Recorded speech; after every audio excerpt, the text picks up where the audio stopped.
यात्रा पे निकल गए हैं। लगातार बिहार की सड़कें नाप रहे हैं। वहीं राहुल तेजस्वी आज मुंगेर और भागलपुर में हैं। तो प्रधानमंत्री नरेंद्र मोदी बिहार के गया में इस वक्त मौजूदगी है। तस्वीरें आप उसी मंच से देख रहे हैं जहां पर प्रधानमंत्री अब से कुछ ही देर बाद भाषण देंगे। तो प्रधानमंत्री मोदी बिहार को 13,000 करोड़ की सौगात देने वाले हैं। गंगा पर नया पुल, नया कैंसर हॉस्पिटल। पीएम मोदी आज ऐसे कई ऐलान करने वाले हैं जो कि गेम चेंजर साबित हो सकते हैं। साल में प्रधानमंत्री नरेंद्र मोदी का ये 7वां बिहार का दौरा है। तस्वीरें भी हम आपको दिखाने लाइव। राज्यपाल आरिफ मोहम्मद खान उनके साथ में बैठे हुए हैं। मुख्यमंत्री नीतीश कुमार भी बिल्कुल साथ में बैठे हुए हैं और सामने लोगों की भीड़ नजर आ रही है जो पीएम मोदी को देखने और उनको सुनने के लिए वहां पर पहुंचे हुए हैं। मगध के क्षेत्र में क्या बीजेपी की स्थिति मजबूत होगी, क्या एनडीए का खेमा मजबूत होगा, यह देखने वाली बात होगी।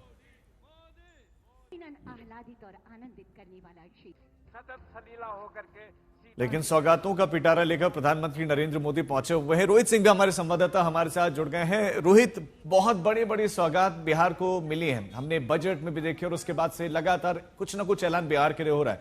लेकिन ये जो हालिया ऐलान है, क्या गेम चेंजर वाकई साबित हो सकता है?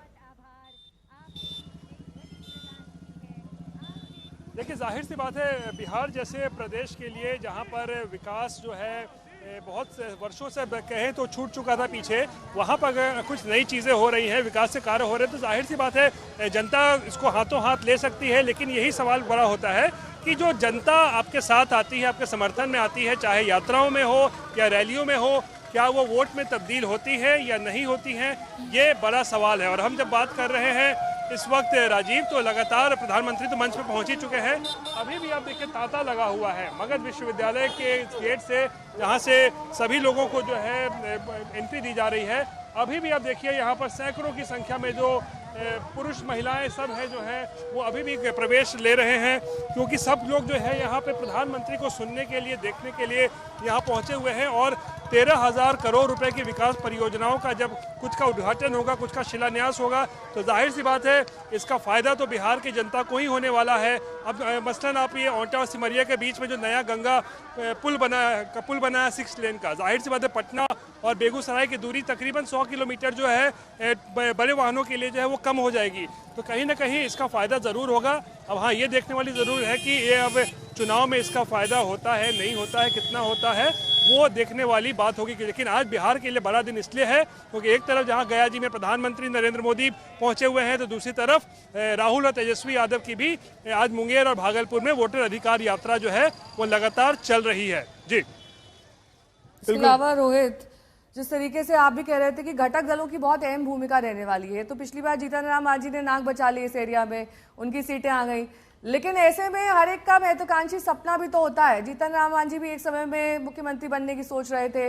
अब चिराग पासवान ने भी इस तरह के इंडिकेशन देना शुरू कर दिया है कि उनकी भी मंशा यही है कि वो सांसद पद छोड़ के यहाँ से बतौर मुख्यमंत्री चेहरा लड़े। अब इस सबकी महत्वाकांक्षाओं को समेट कर कैसे एनडीए पार लगाएगी बिहार चुनाव?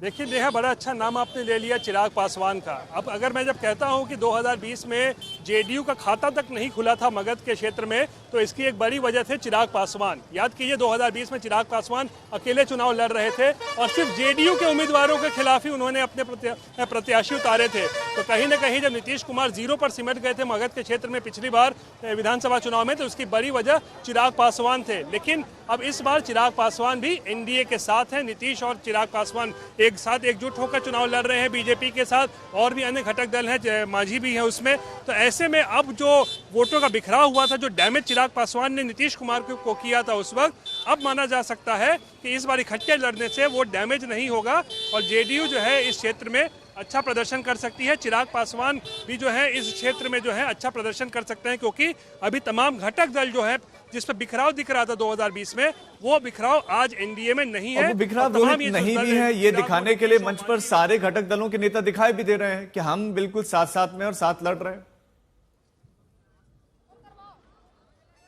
बिल्कुल, ये एक तरीके से शक्ति प्रदर्शन भी होता है और ये मैसेज भी दिया जाता है बार बार कि भाई सब कुछ ठीक है, एनडीए में कोई इधर उधर की कोई दिक्कत नहीं है। नीतीश कुमार तो दर्जनों बार अब कह चुके हैं कि इधर उधर नहीं जाएंगे, यहीं रहेंगे। और मुख्यमंत्री के दावेदार भी जो हैं वो हैं, सीएम का चेहरा घोषित उनको किया हुआ है। हालांकि विपक्ष लगातार ये बात दावा कर रहा है कि चुनाव अगर एनडीए जीत भी जाता है तो नीतीश कुमार को तो बीजेपी किसी भी कीमत पर मुख्यमंत्री नहीं बनाएगी। प्रशांत किशोर भी ऐसी बात कहते हैं, लेकिन वो तो बात की बात है कि नीतीश कुमार को प्रधानमंत्री बनाया जाए, माफ कीजिएगा, मुख्यमंत्री बनाया जाएगा कि नहीं।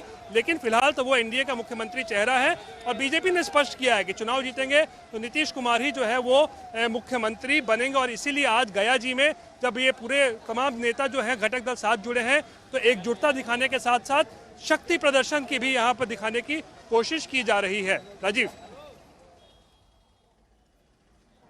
बिल्कुल रोहित, आपके पास लौटते हैं। 3 तस्वीरें भी हम साथ साथ में आपको दिखा रहे हैं। ये सबसे दिलचस्प तस्वीर देखिए, इधर बातचीत चल रही है नीतीश कुमार और प्रधानमंत्री के बीच। इससे पहले भी कई बार मंच पे दोनों साथ रह चुके हैं और कई बार नीतीश कुमार के हैंड जेस्चर्स, बॉडी मूवमेंट, उनका जो भी पूरा व्यक्तित्व होता है कहीं ना कहीं प्रधानमंत्री के इर्द गिर्द बदल जाता है। अब यहाँ पर राज्यपाल से भी बातचीत इस वक्त प्रधानमंत्री की हो रही है। अब देखना यह दिलचस्प होगा कि नीतीश कुमार जो कल ही टोपी विवाद में फंसे थे वो आज उसकी भरपाई करने के लिए भी क्या कुछ कहेंगे।